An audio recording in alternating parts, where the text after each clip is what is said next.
ஆச்சி பாதாம் ட்ரிங்க். ஆச்சி பாதாம் ட்ரிங்க் ஒன்னு வாங்கினா ஒன்னு ஃப்ரீ.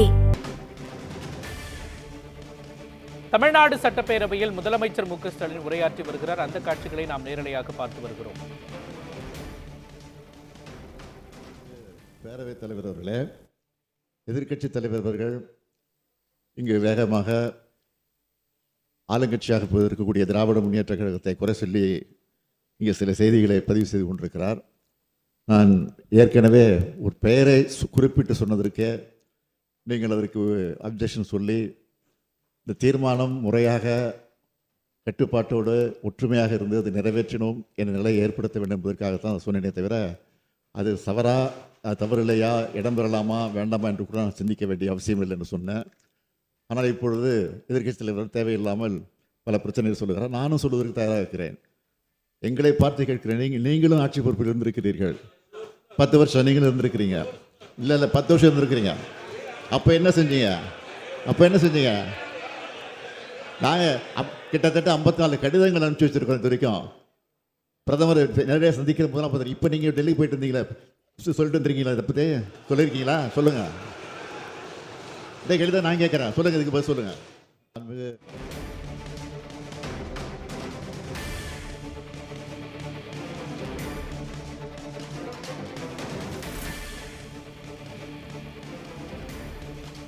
இலங்கை செல்லும் பிரதமர் நரேந்திர மோடி கச்சத்தீவு விவகாரம் குறித்து பேச்சுவார்த்தை நடத்த வேண்டும் என்று தமிழ்நாடு முதலமைச்சர் மு க ஸ்டாலின் சட்டப்பேரவையில் பேசியிருக்கிறார்.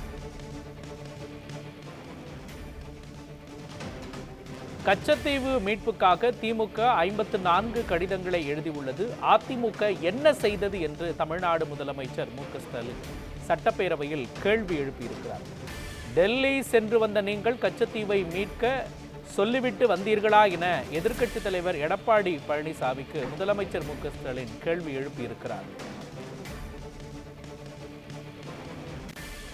இலங்கை கடற்படை நாள் ஒன்றுக்கு 2 மீனவர்கள் வீதம் தமிழ்நாட்டு மீனவர்களை கைது செய்துகிறது என்றும் தமிழ்நாடு முதலமைச்சர் மு க ஸ்டாலின் தமிழ்நாடு சட்டப்பேரவையில் பேசியிருக்கிறார்.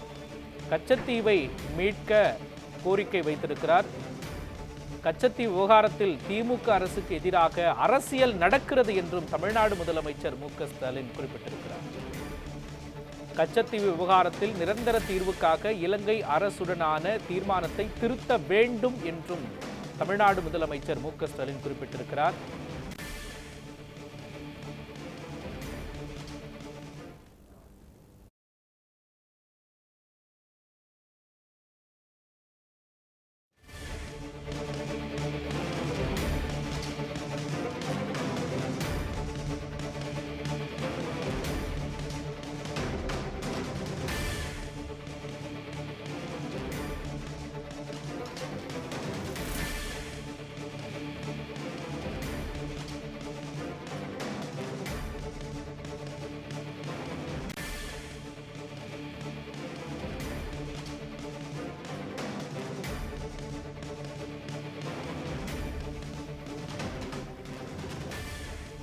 கச்சத்தீவு விவகாரம் தொடர்பாக ஆளும் கட்சிக்கும் எதிர்க்கட்சியும் இடையே காரசார விவாதம் சட்டப்பேரவையில் நடந்து கொண்டிருக்கிறது.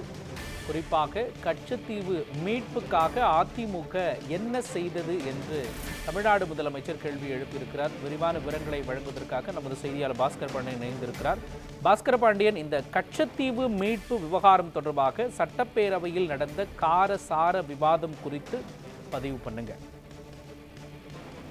மோகன், தமிழ்நாடு முதலமைச்சர் மு க ஸ்டாலின் சட்டப்பேரவையில் கொண்டு வந்திருக்கக்கூடிய கச்சத்தீவு மீட்பு விவகாரம் குறித்தான இந்த தீர்மானத்தின் போது பல்வேறு அரசியல் கட்சிகளை சார்ந்தவர்களும் தங்களுடைய கருத்துக்களை பதிவிட்டு வருகிறார்கள். குறிப்பாக எதிர்க்கட்சி தலைவர் எடப்பாடி பழனிசாமி பேசும்பொழுது 2008ஆம் ஆண்டு முதலமைச்சராக இருந்த ஜெயலலிதா பல்வேறு முறையில் உச்சநீதிமன்றத்தில் வழக்கு தொடர்ந்து இந்த கச்சத்தீவுக்காக பல்வேறு விவகாரங்களை முன்னெடுத்ததாகவும் அந்த விவகாரத்தின் அடிப்படையில் நாடாளுமன்றத்தின் 2 அவைகளிலும் பிற நாடுகளுக்கு கொடுக்கப்படக்கூடிய அந்த இடங்கள் தீர்மானம் நிறைவேற்றப்படாமல் கொடுத்திருந்தால் அது செல்லாது என்ற தீர்ப்பை அவர் பெற்றிருந்ததாகவும் இந்த பேரவையிலே குறிப்பிட்டு சொல்லியிருக்கிறார். அதோடு மட்டுமல்லாமல் 16 ஆண்டு காலம் மத்தியில் ஆட்சியில் இருந்த திமுக ஏன் அப்போதெல்லாம் ஆட்சியில் இருந்தபோது நடவடிக்கை எடுக்கவில்லை என்ற கேள்வியையும் எழுப்பியிருந்தார். அப்போது இடையே பேசிய முதலமைச்சர் எதிர்க்கட்சித் தலைவர் பல்வேறு குற்றச்சாட்டுகளை பதிவு செய்துள்ளதாகவும், தீர்மானம் முறையாக கட்டுப்பாடோடு ஒற்றுமையாக இருந்து நிறைவேற்ற வேண்டும் எனவும், அதை தவறாக இடம்பெறாமல் சிந்திக்க வேண்டிய அவசியம் உள்ளது என்றும் அவர் சுட்டிக்காட்டியிருக்கிறார். எதிர்க்கட்சித் தலைவர் தேவையில்லாத கருத்துக்களை சொல்வதாகவும், அதற்கு நாங்களும் சொல்வதற்கு தயாராக இருப்பதாகவும், எங்களை பார்த்து கேட்கிறீர்களே, நீங்களும் 10 ஆண்டுகள் ஆட்சியில் இருந்திருக்கிறீர்கள், அப்போது என்ன செய்தீர்கள்?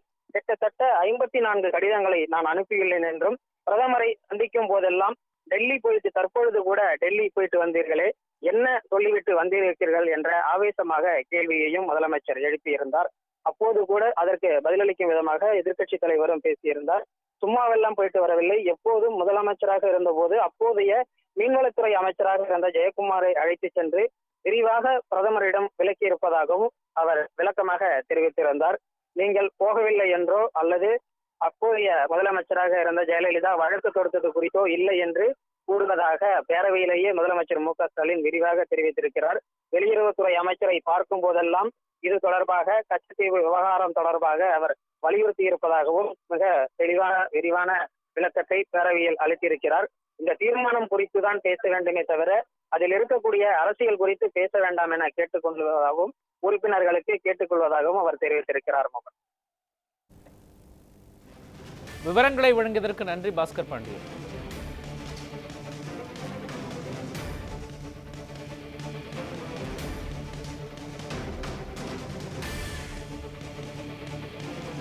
இலங்கை செல்லும் பிரதமர் நரேந்திர மோடி கச்சத்தீவு விவகாரம் குறித்து பேச்சுவார்த்தை நடத்த வேண்டும் என்று தமிழ்நாடு முதலமைச்சர் மு.க.ஸ்டாலின் சட்டப்பேரவையில் குறிப்பிட்டிருக்கிறார். கச்சத்தீவு மீட்புக்காக திராவிட முன்னேற்றக் கழகம் 54 கடிதங்களை எழுதியுள்ளது. அதிமுக என்ன செய்தது என்று தமிழ்நாடு முதலமைச்சரும் திமுக தலைவருமான மு.க.ஸ்டாலின் கேள்வி எழுப்பியிருக்கிறார். டெல்லி சென்று வந்த நீங்கள் கச்சத்தீவை மீட்க சொல்லிவிட்டு வந்தீர்களா என தமிழ்நாடு எதிர்க்கட்சி தலைவரும் அதிமுக பொதுச் செயலாளருமான எடப்பாடி பழனிசாமிக்கு கேள்வியை முன்வைத்திருக்கிறார்.